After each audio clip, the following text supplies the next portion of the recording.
I think, okay, again, of all those letters, the T has the toughest road ahead. In fact, I think the T should stand for tough road ahead. They've got the longest mental gap to bridge. That's all I'm saying. Because, you know, whenever I see one of them T's on the street, I don't mind them, but I'll be like, man, I miss Bruce. I'm sorry, guys. I'm 42. I remember Bruce Jenner. Before the Kardashians, before all that, this motherfucker was a white American superhero. It was amazing. He was beating Africans at track and field. We'd never seen anything like it. He was on my cereal box growing up. You know how much of that cereal I ate, nigga? I didn't know he was gonna do that.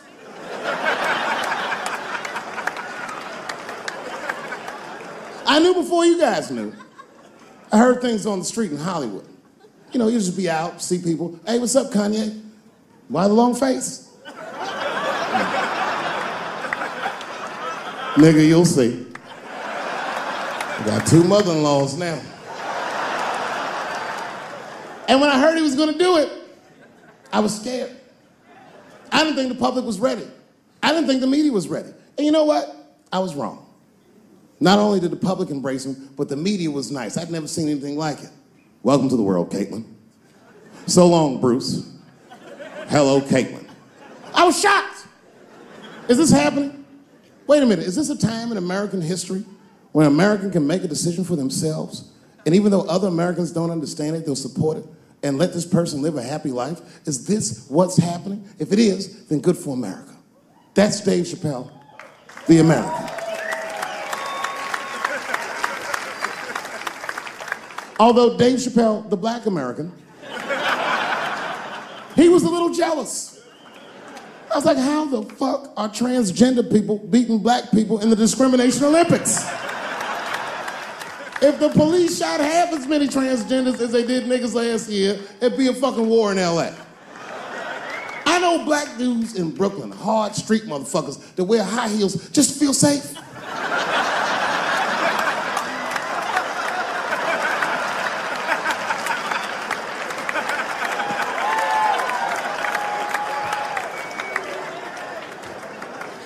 Transgenders are gangsters.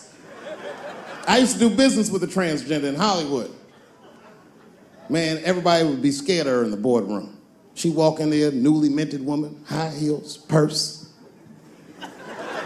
Wouldn't say anything to us, just walk around the conference table looking mean as shit.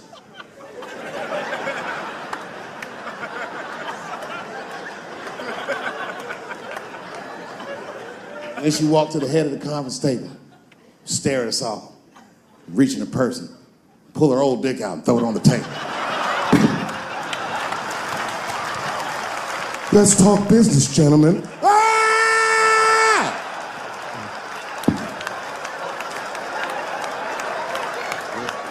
Shit is scary as fuck. If your best friend pitched that to you, you'd be horrified. Yo, nigga, let's go to the hospital and cut our dicks off and make pussies out of them shits. What? Can't we just get matching jackets or tattoos or something? Sure, that's what you want to do? There's only one way to find out, nigga. Wu-Tang, bow, bow. Let's go to the club and trick niggas into fucking us, yeah.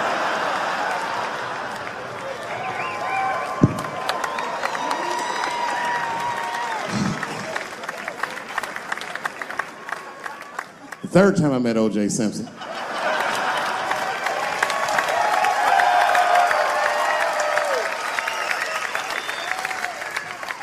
Third time I met O.J. Simpson, I was doing great in life. I just finished the second season of Chappelle's Show. Man, those were good days.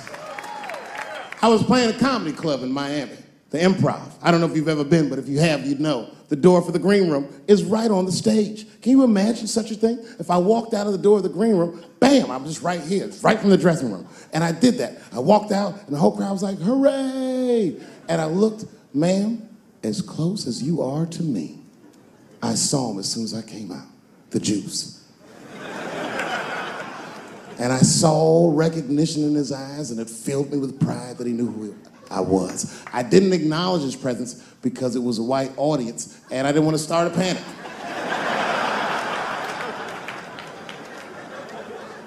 But I did my show.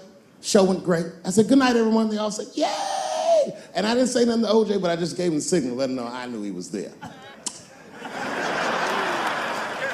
And I walked into the green room, and OJ was already in there. I was like, how the fuck is this possible? I was scared. And then my friends came in, and we all started talking. We sat down on the couch, and I'm just telling you what I saw with my own eyes. You could believe me or not believe me. But in my experience, O.J. Simpson, one of the nicest men I'd ever met. He was nice to me. He was nice to my friends. The conversation was filled with warmth and levity, humor, and wisdom. We talked for 90 minutes, and then suddenly the Juice said, you know what? I've got to be going. But it's good to see you again, and I'm glad things went so well. I said, thanks, Juice. And my friend said, yeah, goodbye, Mr. Juice. They're new to the game. He said, no, thank you for your hospitality. Good night, guys. And we said, good night. And he just walked out of the room. And as soon as the door closed, we all looked at each other like, that nigga did that shit.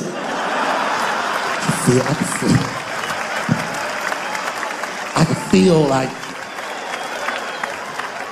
murder in the room. Well, you young heads missed that shit. You all too young, you don't remember that. How old are you, young man? You. 24, you don't know shit. You don't know shit. You gotta Google shit that I lived through. See, this is why I lock motherfuckers' phones up. Seriously. Because the young kids, you guys, look, you need to take a break from that. We all need to break just from that technology, just for a minute.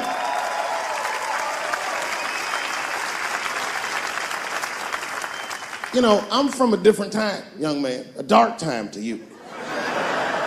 I'm from a time that I didn't even used to know who was on the phone until I answered the shit.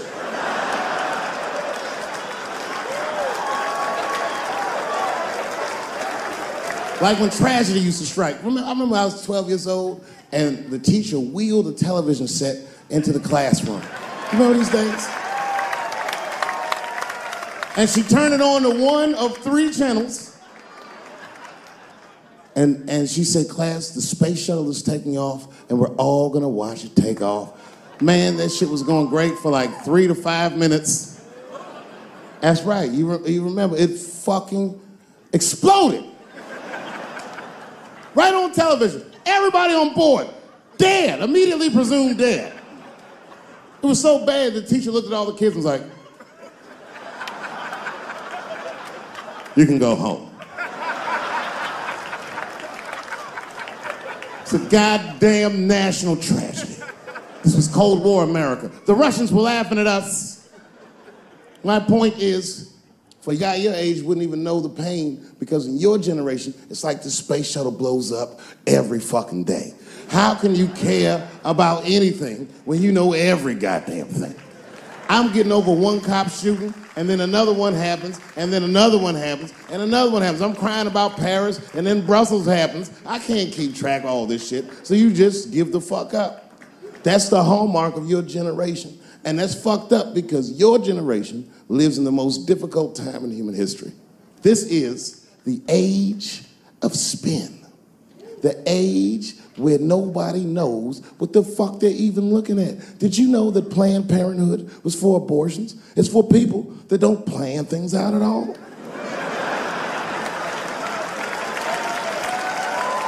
That's right. So a guy your age doesn't really know how he feels. Are you pro-choice? Are you anti-consequences? What does it all really mean? It's easier not to care for you. But for us, we were trained to care. We were raised that way. I used to watch a fucking cartoon when I was growing up called the Care Bears.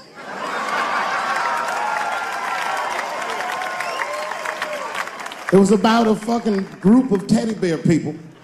They were like teddy bears, but they were like people, and they were all different colors, and they all fucking just walked around caring. that cared about each other and everything else. They all had different designs on their stomachs, and the designs told you something about what they might be like inside. Very, very loving group of beings.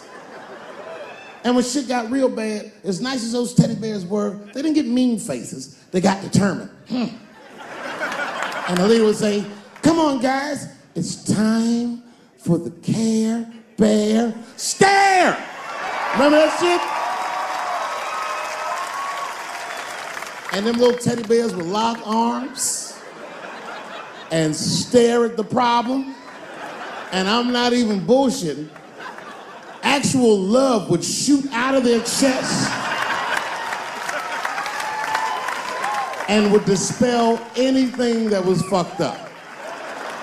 And when we grew up, we wanted to be like those bears. And then we got our hearts broken because we found out that life wasn't gonna let us do that. And that it's impossible to shoot love out of your chest. However, I have shot love onto somebody's chest before.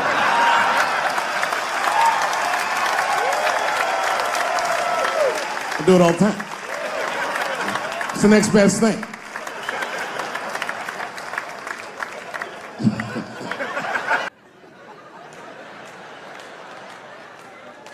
It's tough, man. I don't know what to do about it because I like them. I always have. Never had a problem with them. You know, just fucking around. As a matter of fact, I think I make fun of everybody, and I mean, as a group of people, they have to admit, it's kind of fucking hilarious, man. I'm sorry, bro. It's like, I've never seen somebody in such a hilarious predicament not have a sense of humor about it. They're born feeling like there's something other than they're born as, and that's kind of funny, you know? I mean, it's funny if it's not happening to you. It's like that white black bitch that's in the news all the time. Rachel Dolezal. She always says that. She's a white woman, but then she dressed up like a nigga and shot her way up to the very top of blackness. And I always wanted to meet her just so I could understand. I just wanted to like have dinner with her so I could just look in her eyes and call her a nigger to her face. The fuck is that bitch talking about? I identify black. That is trans talk, ladies. Stop biting. Stop biting. There's a big difference between her and a trans. The difference between her and a trans is I believe transgenders. I don't understand them either, but I know they mean what they say. Them niggas cut their dicks off. That's all the proof I need. I've never seen somebody just throw their dick away. Don't need it.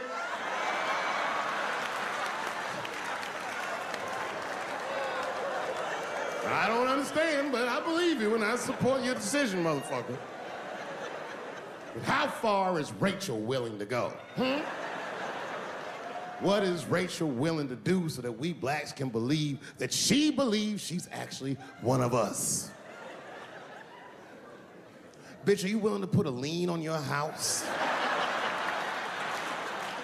so that you can invest in a mixtape that probably won't work out?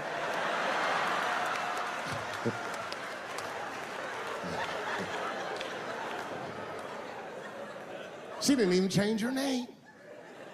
Didn't even change her name. Her name is Rachel. I can't believe in that name. If you want my support, you're gonna have to change your name to the blackest shit I've ever heard. But you're gonna have to change your name to Draymond Green. I don't know a blacker name than that. That shit is black on paper.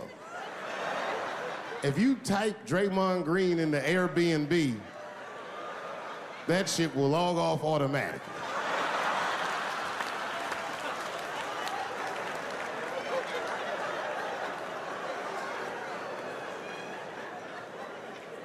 You know, people get mad, bro.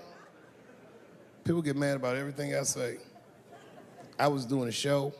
I was in Portland, Oregon, and I was checked in a hotel under the name Charles Edward Cheese.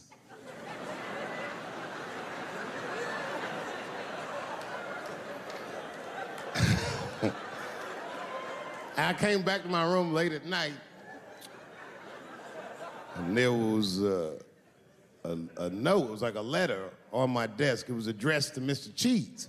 So obviously, I'm going to assume that whoever wrote this letter must be an intimate friend of mine. This is not some kind of name that a person would just guess. But then I open the letter, and it turns out I don't know this person at all. It's a fan letter. You know, I'm not even used to the idea that I have fans, but I'm grateful for it. And even though I'm grateful for fans, I don't read those letters. Be nice if I did, but realistically, it's like, what am I, Santa Claus, nigga? I don't have time for this. Like, got shit I want to do. I'm trying to chill. Read all these dreams and wishes from strangers. But I read it. I'd already opened it. So I just read the whole letter. And you know what, man? Whoever wrote this letter truly loves me. I mean, they were really fucking nice in the letter. And then they described to me what it was like to come to the show, how excited they were, how much fun they were having. And then they said that when I got to my jokes about transgenders, that they were, quote, devastated.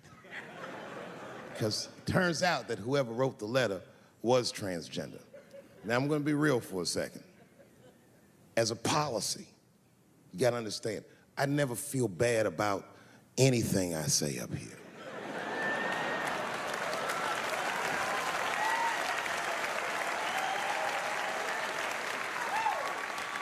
And I would never admit this to you if I hadn't locked your phones up. But it was the weirdest thing. Like, when I read this letter, this shit made me feel bad. I didn't feel bad about what I said, you understand? I felt bad that I made somebody else feel bad. To be honest, I don't even know what I said that upset that person. I have so many transgender jokes.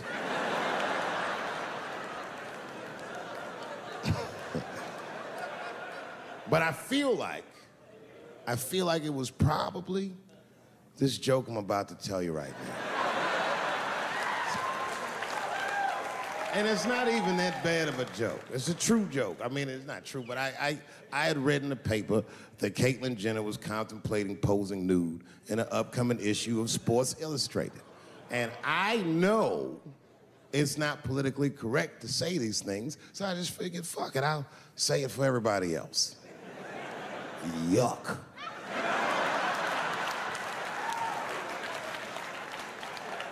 You know, sometimes I just want to read some stats. I don't know why you're gonna cram some man pussy in the middle of the sports page like this. I just didn't think that was the place for it. But I wasn't saying anything like Caitlyn Jenner's a bad person. I'm not mad at her for doing it. Not even mad at Sports Illustrated. If I'm mad at somebody, I'm probably just mad at myself. You understand?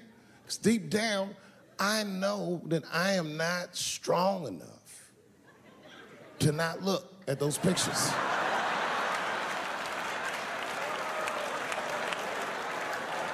And I don't think I'm ready to see what she's trying to show me.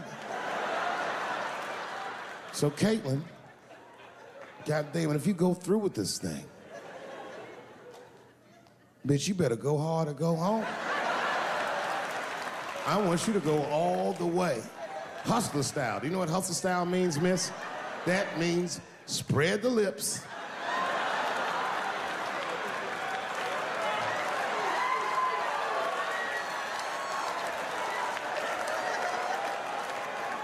I hope she spreads her lips and there's an itty bitty dick inside. Ah! The show is behind the curtains.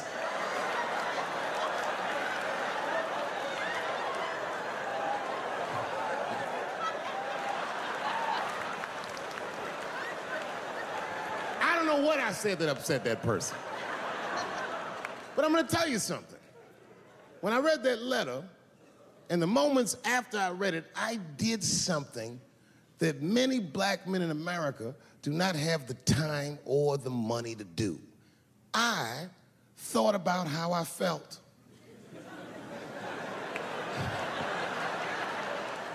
I asked myself a very basic question that I don't think I ever directly contemplated. I said, man, Dave, if you're writing all these jokes, do you have a problem with transgender people? And the answer is absolutely not. The fuck do you guys think I am? I don't understand all the choices that people make. But I do understand that life is hard and that those types of choices do not disqualify you from a life with dignity and happiness and safety in it.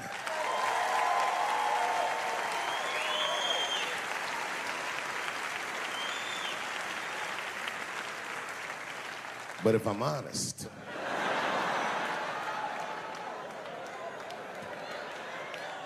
my problem has never been with transgender people. My problem has always been with the dialogue about transgender people. I just feel like these things should not be discussed in front of the blacks. It's fucking insulting, all this talk about how these people feel inside. Since when has America given a fuck how any of us feel inside?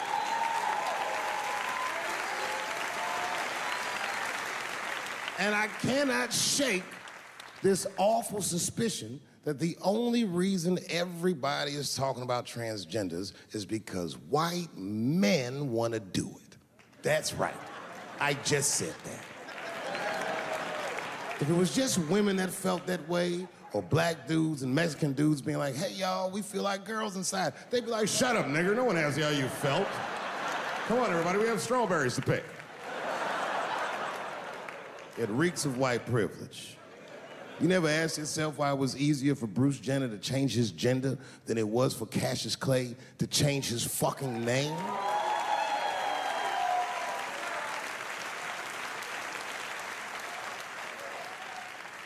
And if I were to be brutally honest,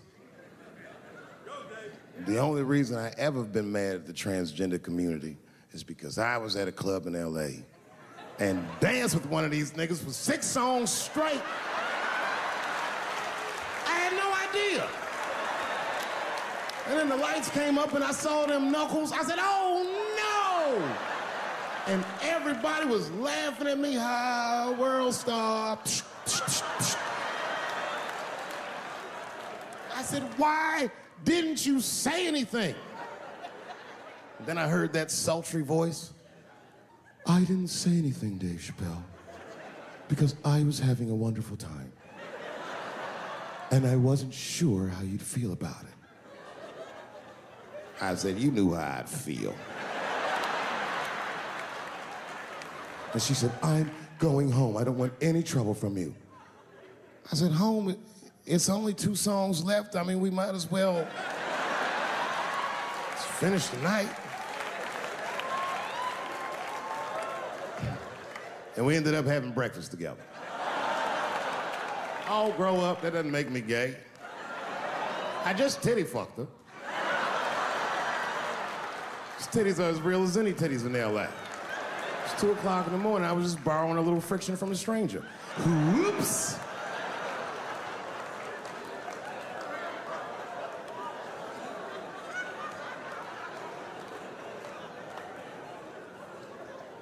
It's the madness of youth. It's the types of mistakes that a man makes when he's young. I wouldn't even know that it's necessarily a mistake. It was a wild night out. But I don't do it like that anymore. I'm old. I'm 44 now.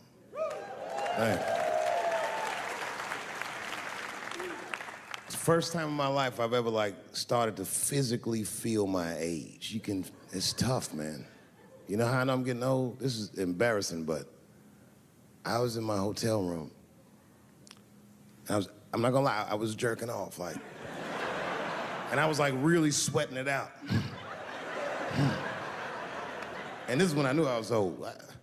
I just gave up in the middle, nothing even happened.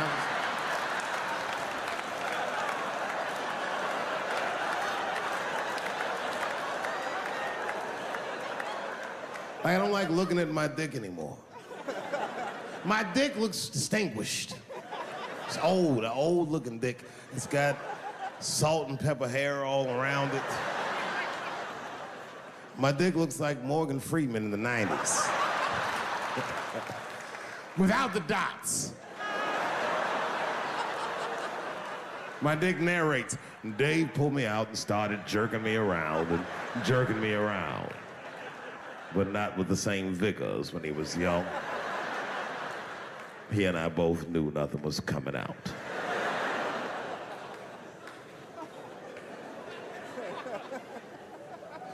I see my age in my children. I came home from the road, this is not long ago. I've been gone for, if you can picture, I was gone for weeks and weeks. And when I came back, nobody was home. Now, one person in my family thought that maybe I'd like to see them when I got back. Like, they knew when I was coming back, but they just weren't home. And that shit was a wake-up call. You know, like when my kids were little, and the tour bus would pull up to the house, these motherfuckers would spill out. Dad is home, hooray! And they'd hug me and kiss me, and then as the years went on, they'd get less interested. Hey everybody, look, it's Mr. Promises back from the road.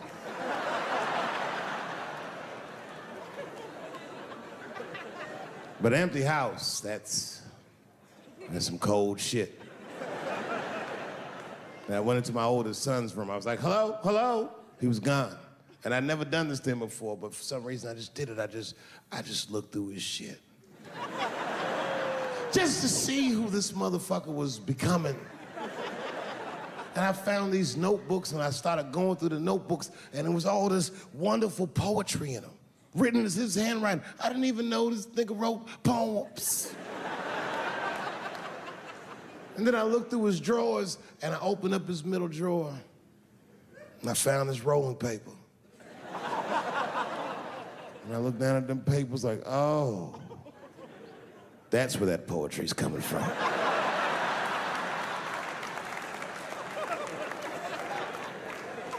And that shit broke my heart. I mean, I smoked weed, but I mourned my son's innocence. And I cried a little bit. And I took his papers upstairs to my room. Rolled some weed that I'd hid from the family. And I got really high. And then I got paranoid, so I put his papers back how I found them. So he wouldn't know what I was up to. This nigga won't even know that that happened until he sees the special. Yeah, nigga, I found your papers.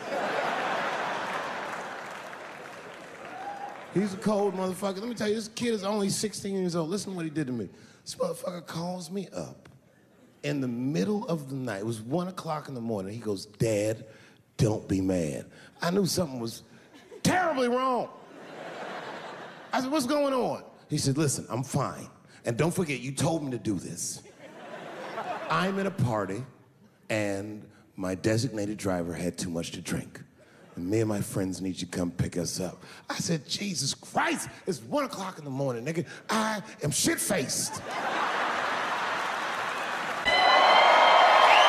Goddamn right. Good to be home, goddamn it. Good to be home. Southeast DC, that's right. Blue High School. That's what we talk about. It's the real DC. They came to me and said, we're gonna do this special. Where do you want to do it at? Could have did it anywhere in the world. I said, no, I want to come home. I want to come home and see how it is. God damn it, I'm feeling good. I hope y'all feeling good. I'm feeling good because I got that vaccine. Man, I'm telling you, I got it when it first came out. The line was so long, looked like they was hiring. I stood in that motherfucker. I'm like, I hope they don't run out. It looked like they was running out. It was this old lady, she was 89 in front of me. I just pushed her to the side. Come on, mama, you done lived your life. You got more problems than this coronavirus. You in a wheelchair with crutches. You're being selfish right now. You're supposed to be home somewhere getting together with the Lord. You're being real selfish. You can't tell black people you took the shot. Oh, they look at you like you done sold out. You put that shit in your body? Ooh, Lord. Goddamn. Say it ain't so. Say it ain't so. How could you do that? I said, the same way you put that cocaine in your nose. You ain't got no problem with that 8-ball, motherfucker. But I'm wrong for trusting Fauci. You get your drugs from a nigga in the club in the bathroom. You see him smoking blunt, well, 8 people just smoking it. Ooh, just passing it around. You'll take that chance. But I'm wrong for fucking with Fauci. I got a cousin, this motherfucker live in Michigan. He gonna call me and say, Quake, I heard bad news. I said, what's wrong? He said, man, I heard you put that poison in your body. How could you do it? I said, nigga, you live in Flint. And you just got out the shower. You ain't got no problem with that folk-ass water on your black ass. I mean, they didn't be ashamed of their damn self. When you from D.C., you done took more chances than the vaccine. You know how many women I done fucked with and had a fever? I'm like, ooh, you really is sick. I thought you ain't want to give me none. I'm gonna give you some Theraflu in the morning. But you, God bless you, God bless you. I just want motherfuckers to be consistent. Stay hard, no. Keep that same energy on all the other symptoms you got in your body. Coronavirus is on the shit that's plaguing our community. I want you to be on it. These hypocrites that we got out here. You got brothers out here been wearing a mask straight for 18 months. Ain't seen a dentist in 18 years. Just be chewing on the left side of their mouth. Knowing they can't fuck with that right tooth. Brush their teeth in the morning, sink look like a crime scene. They be trying to hide evidence like they on first 48 hours or shit. Kids coming in looking at this teeth talking about, Daddy, let me get some of them red hots you eat. I ain't eating no red hot. You ain't eating red hot. Phony ass. You know it. Stay consistent. Be looking all good on the outside. Jordans on their feet, diamonds in their head, flawless on the outside. Inside, blood pressure higher than giraffe pussy. Type 2, 3, 4, 5 diabetes. Still standing in line trying to get a Popeye chicken sandwich. Eat 4 of them motherfuckers. I don't know why I'm dizzy. I took a Benadryl. Benadryl don't help no stroke, motherfucker. Everything ain't your allergies, nigga. Everything ain't your allergies. Left arm be going numb. What's wrong? Oh, that mean it's gonna rain this Saturday. What you mean it's gonna rain this Saturday? Your arm ain't no weatherman, nigga. Go see a doctor. You know who they are. Got car insurance, ain't got no health insurance. He all at the club. Look at my new ride, nigga. Full coverage, 0 deductible. What about your liver? Oh, I leave that to Jesus. He know my heart. Health is wealth. If you ain't learned shit through this pandemic, that bag don't mean shit if you ain't got your health. You need to know the status of your health. And the only way you're gonna know the status of your health is get a physical. Your president, Barack Obama, put his whole political capital on the line for Obamacare. I got Obamacare. Ain't no way they gonna put all these hospitals and urgent cares up there and something wrong with my chest, nigga. I'm gonna go home, take a nap, and drink a ginger ale. Somebody gonna see me. I'm just gonna have to owe you. When Obamacare came out, nigga, I was on that shit. I filled it out, didn't even wait for a policy number. As soon as they said approval, nigga, I ran straight to the doctor. They're like, what you here for, nigga? I want a full physical. They're like, who your provider? I wrote Obamacare. Because that nigga cares. Now I got insurance. I want every test you got in this hospital from A to Z, nigga. Don't skip none of them. I want EKG, EGG, PAT smear,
fuck that nigga. We doing this shit today. I got Obamacare, nigga. Put that shit on the bed. Let's run that shit up before that Republican can come. Say, you want to do it today? I said, yeah, I want to do it today. So I started rolling up my sleeve.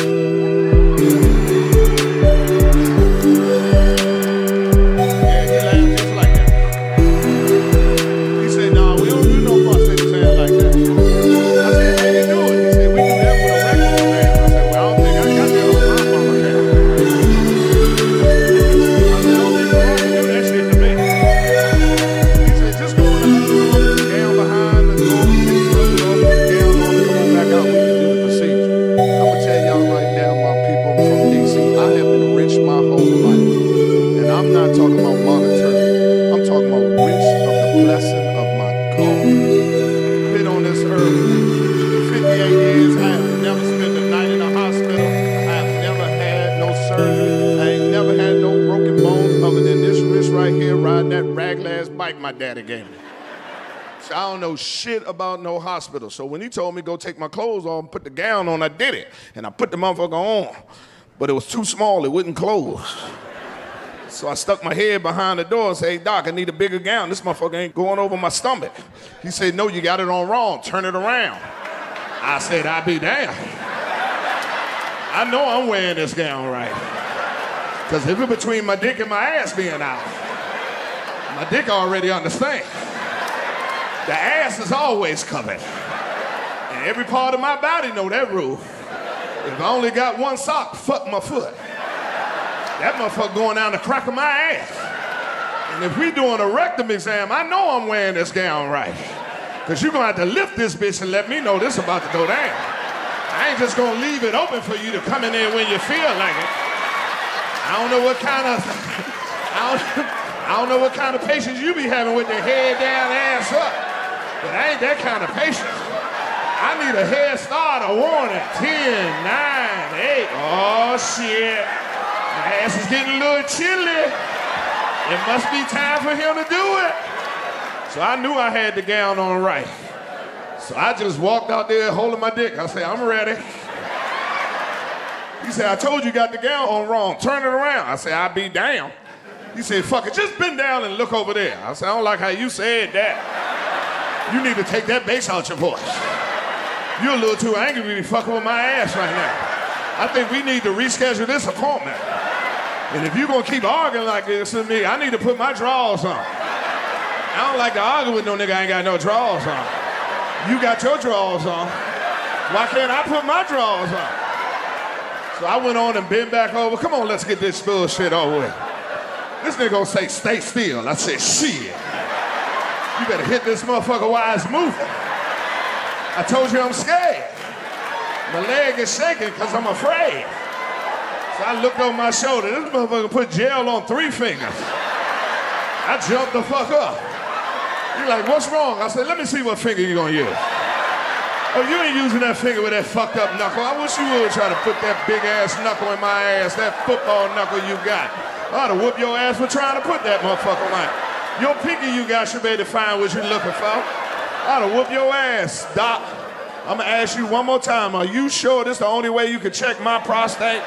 Because if I go home and I Google and I find this another test, I'm gonna come back here and whoop your motherfucking ass in front of all this equipment. So I went on and bent back over. Come on, let's get this bullshit over with.